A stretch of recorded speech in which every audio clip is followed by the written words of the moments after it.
Welcome to The Writer's Dream, where authors talk about their books, what motivated them to write, their journey through publishing, and the challenges of marketing. Today our guest is Captain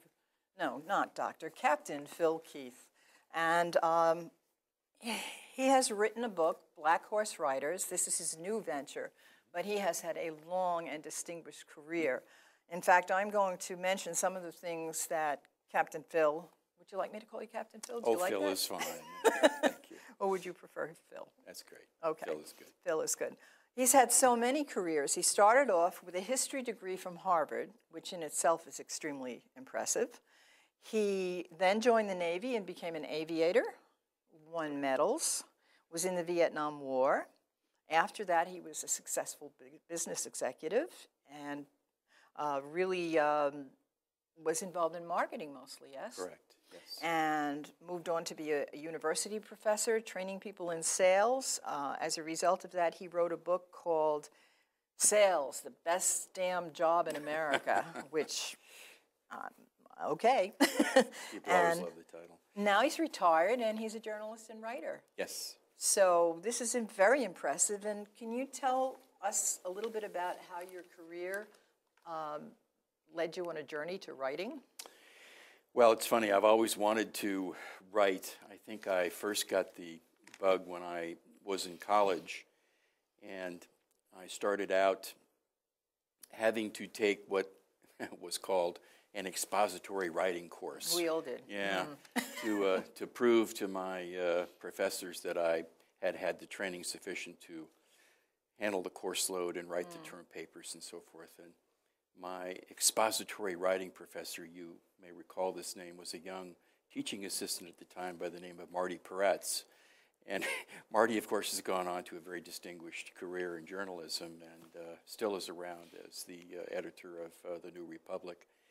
But anyway, he was my first writing teacher, and I put together a sample of my magnificent writing and handed it in as my first assignment, figuring I was well on my way. And when it came back a few days later, it was so covered in red that and he wrote on the back of it, "How the hell did you get in here?" So it kind of scarred me for a while about taking on a writing career, but nonetheless, I kept at it over the years. And even though I spent my first career in the military and then went on into business, as I matured in my business career, I did a lot of work in educational technology and educational software, and that requires writing and training and developing lessons and so on and so forth. So I sort of got back into it. And then as I got into the teaching field, I had to prepare, obviously, a lot of my own materials. You know this from having taught for so many years. I'm listening to you and I'm saying, yes, that's how I got into writing. Exactly how, yeah. Because as a kid, if you asked me to write something, I would rather stick pins in my eyes than write. Right. And you ended up having to. So it sort of got me motivated again. And finally, after doing all the wonderful things that life threw at me, I decided in 2005 to reinvent myself again, and I said, by golly, if you're ever going to do it, now's the time. And I gave myself over to the writing profession full time and said, I'm going to go for it. So did you write the nonfiction first and then? No, I started out on the fiction side. Actually, when I decided to do this full time, one of my first assignments was writing a little business column for the Sag Harbor Express for my friend Brian Boyhan, and then I got a gig with Southampton Press, which I still have. I write a column in the press every week. And the demands of that and having to be on deadline and writing all the time were very helpful. But the first project I tackled to get into the profession, if you will, was a fictional book. And I have a very good friend who is a very successful author, and he gave me some very good advice. And he said, look, if you're going to do this, if you're going to be a writer, you've got to write every day. And, you know, whether you write a sentence or whether you write 5,000 words, I think that's very good advice.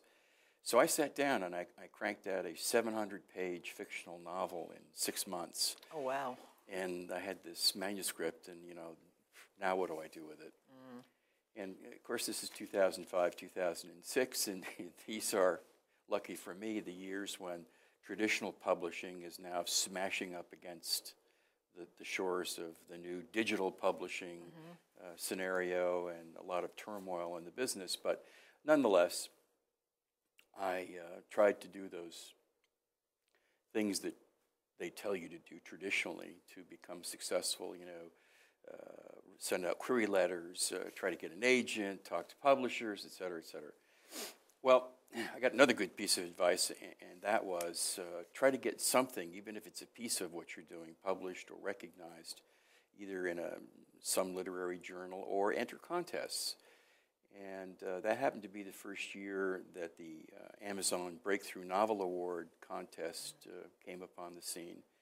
And I submitted my manuscript for the first Amazon Breakthrough Novel Award contest, and I was lucky enough to get It was through Animus? Yes, it was, yeah. Okay, yeah, we see them on the screen. So I'm going to go a little backwards, though, because I'm going to ask you to talk about your latest work, because this has just come out, and I'm sure you really want to talk about it. And so tell us about Black Horse Writers. Well, this is interesting. It was a bit of a departure. In addition to my desire to write, my history degree, I've always considered myself an amateur historian, and military history fascinates me. It was late 2009. I remember it clearly. I had just had lunch with a good friend of mine, and he was saying to me, you ought to stop writing this fiction stuff. You should do some nonfiction, because nonfiction is hot, and you have military experience, and military history is hot right now in the nonfiction publishing world. So I said, okay, well, what do I write about? And I thought about that, and literally 2 days later, I sat down to my morning paper, and here was this article on the front page, and it was talking about a group of soldiers who had done this very brave rescue mission, and they were now going to the White House to receive this Presidential Unit Citation, which is a very high award. And I said, wow, this is kind of cool. And I looked at the picture, and I said, well, wait a minute, these guys are my age. I mean, what's going on here? And I read further, and it wasn't some brave group of troops in Iraq or Afghanistan. It was a bunch of Vietnam veterans, and they had done this miraculous rescue 40 years ago. And I said, wow, there's got to be a story here. So I dove into it and found out that, yes, indeed, they had fought this very courageous battle many years ago, deep in the jungles of Vietnam, had pulled off this amazing rescue, and then the Army lost all the records. And so the awards that some of these guys had been put in for, medals and so forth, had been lost. And it wasn't discovered until about 30 years later, when their former commander, who's now a very successful businessman in Texas, found out quite by accident his men had been overlooked. And he said, this is not right, I'm going to fix this. And he dedicated essentially a good portion of the next 5 years of his life to essentially recreating the records and going back and finding all these guys who were still alive and witnesses, I guess. And resurrecting the award recommendations, and by golly, he was successful, and it resulted in this wonderful Presidential Unit Citation these guys got at the White House. But, the backstory of the battle is incredible, and then, of course, the front story of this recognition for Vietnam veterans many years later, yes, I think is very, very crucial. Yes, I think it's very important. My own brother was a Vietnam vet, and I know even though he didn't serve actively in Vietnam, his whole mental attitude was affected by how the Vietnam veterans were treated when they came back. And I'm glad to see that things are changing. So what is the backstory? Here is a small group of cavalrymen, if you can imagine cavalrymen in the middle of the jungle. Well, of course, the modern-day cavalry consists of mechanized tanks and equipment, and these fellows, about 120 of them, are out in the middle of the jungle, deep in a place called at the time War Zone C, which happened to be very close to the Cambodian border in the former South Vietnam. And they've got tanks. And part of their job is to run local patrols trying to uncover North Vietnamese forces and supply bases. Well, they're way out in front of the main body of troops, and they're sort of isolated. But what they didn't know was that there was another small group of infantry, just regular soldiers, who was even further out, in fact, right up against the Cambodian border. And unfortunately, one day in March in 1970, they inadvertently walked into the middle of a huge North Vietnamese supply base. And this is like 90 guys, and all of a sudden they're surrounded by, who knows, but 800 North Vietnamese hardcore, battle-tested troops. My. They're immediately surrounded, and they start going down, and, they're just, if nothing occurred to help, if nothing happened to help them, by nightfall, they would either have all been dead or captured and, taken to POW camps. So the young commander of this troop of tanks and mechanized vehicles just by chance happens to hear their desperate radio calls for help. And he discovers by looking at his charts that he's only about 2.5 miles away. And could he possibly load up all of his men and go charging off through the jungle to try to help them? Well, there are no roads. They literally have to smash down trees and jungle to get to them, but they decide, it's the right thing to do. We can't leave these guys just sitting there. So long story short, they plow through the jungle. It's about 3.5 or 4 hours of very hard work, or as they called it, busting jungle. And they make it, and they arrive, and they come upon these poor fellows, and they manage to break through the lines, fight a pitched battle against the North Vietnamese for another couple of hours. They load up all the surviving troops, and they take them back out of the jungle. And it's a very, very heroic rescue. And make a great movie. Well, for my please tell that to my agent. No, but how many did they save? They saved all but 2. Wow. Yeah. That is amazing. Yeah, it is. It is very amazing. And then, as we were talking a little bit before we came on, the Army promptly lost all the records of the battle and everything else. So it went. In fact, the troops who fought this engagement for many years called it the anonymous battle because nobody knew about it until it was brought back. Were you able to interview the men? Yes. Yes. Yeah.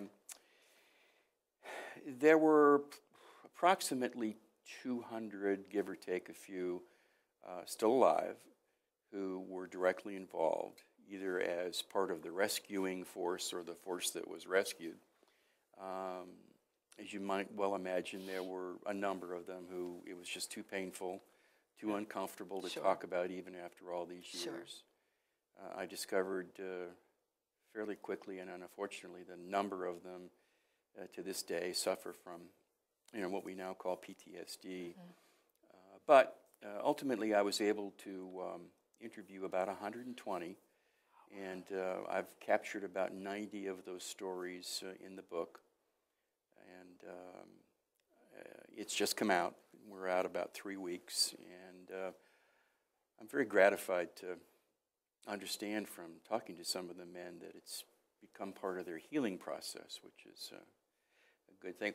And frankly, there aren't too many feel-good stories about Vietnam. No, I know. I think it's about time. Having, been at that age where my friends were, going into the war, yes, it was probably, in my estimation, one of the worst times that I lived through in American history. And at my ripe old age, I've lived through enough of it. But what impresses me about this is not only, a lot of people write about history and they write from records, but to be able to write from records and do the personal interviews, I think makes it so compelling. The book has got to be really compelling. I'm seeing it as a movie, and I'm seeing people speaking, and Well, as I've tried to stress, as I've talked about the book, it's not a book that I've written. It's a narrative that I've put down, and I think that's a significant difference. And what I've really tried very hard to do was to put these individual stories of these men in the proper place and context and the proper timeline. And there are just some amazing experiences that are recounted here that I think anybody would feel comfortable with. In fact, this on the surface, of course, looks like, and it is certainly a military book and part of military history.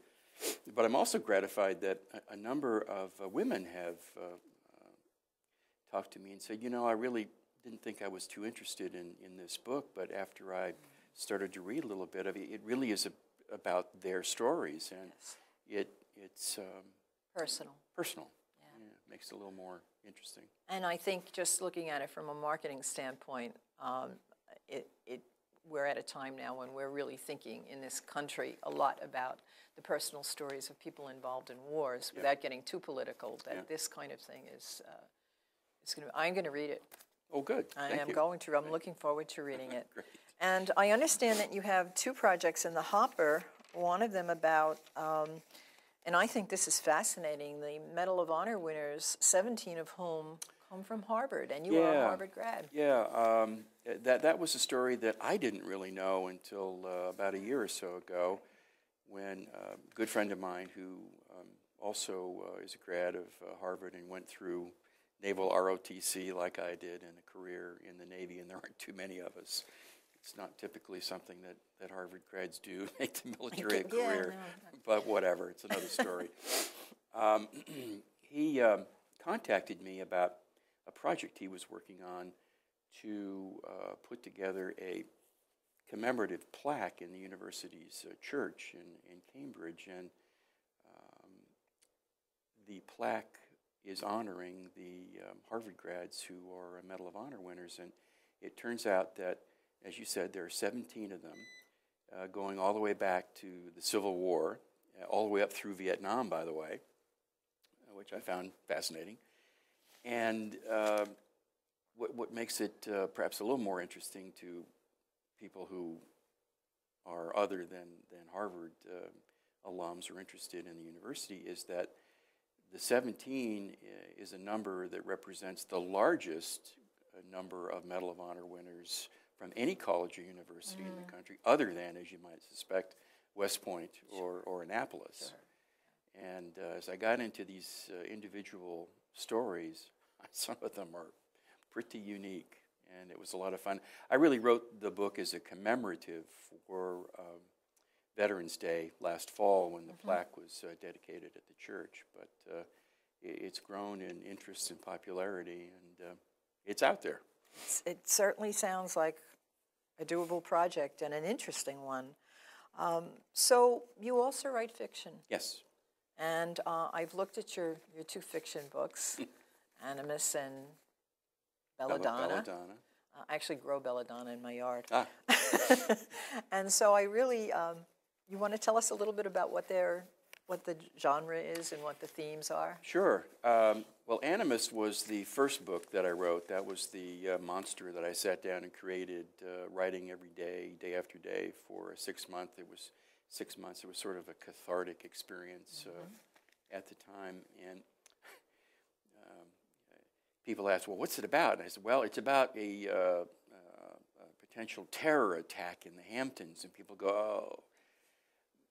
But the storyline actually has a little bit of sensical background. At the time I started writing the book, I was serving on the town of Southampton's Transportation Commission, and of course, post 9/11, one of the things that we were constantly working on, other than County Road 39, were access plans, and it came up in a meeting one day. Well, God forbid, but what would happen from a transportation and moving people around standpoint if we ever had an attack like 9/11 in the Hamptons? And let's face it, there are some targets out here that might make it interesting. So we talked about that, and actually we developed a series of scenarios that we put into our transportation plan. But that sort of tripped a little switch in my brain to write the story. Sure. So I sat down and crafted this story, and it involves all kinds of elements like Camp Hero and Montauk. And I as a resident or even a casual visitor to the Hamptons, if you pick up this book and read it, you'll recognize a lot of places that are very popular out here. Yeah, well, they say write what you know, Yeah. correct? Yeah. So I wanted to ask you about Admiral James Griffin and Dr. Gracie Connors. Okay. I'm always intrigued by characters. Always. So tell me about them. Well, Admiral Griffin is the putative background hero in both Animus and the sequel, which is Belladonna. And he's sort of this crusty career cop.